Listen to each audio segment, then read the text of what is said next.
And those falling prey to terrorist ideology in Singapore are getting younger, and that means changes to how the Internal Security Department rehabilitates them.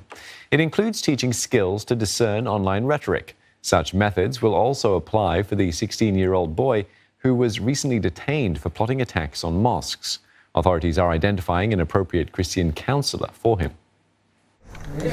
These religious counselors are some of those roped in to help put those radicalized onto the right path.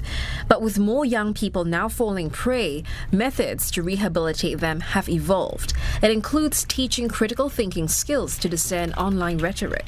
We look at it in terms of his cognitive domain. If it's there just because he likes violence and he likes creating mayhem, then we would equip with them with knowledge and realization that, such and such a situation where a lot of innocents will be their victims.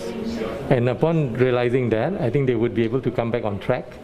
Figures show that those falling prey to radicalism are getting younger. Nearly 20 years ago, the youngest caught from the Jemaah Islamiyah terror group were 20 and 21 years old. Between 2007 and 2014, a self-radicalized youth was also around the same age. But since then, 7 self-radicalized youths detained were between the ages of 16 to 19. It's why the Religious Rehabilitation Group is also enlisting the help of youths.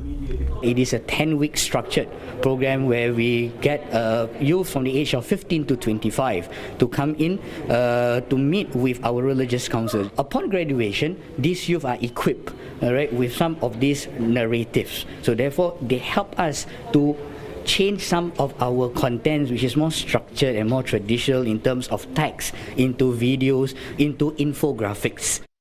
Meanwhile, the rehab program includes monthly religious lessons. Psychologists also meet them to help curb the tendency for hatred and violence. Social support measures like weekly family visits are also granted. The RRG is made up of mostly volunteer Islamic scholars, but it says it's ready to help other faith groups to work out a framework to rehab misguided youths. So far, the group has not been approached. The 16-year-old teen detained recently for plotting mosque attacks is a Protestant Christian.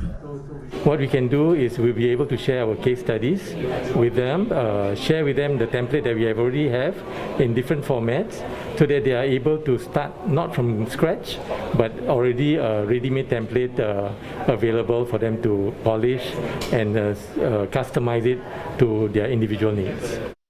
The ISD adds that of the 7 youths detained since 2015, 2 have been released.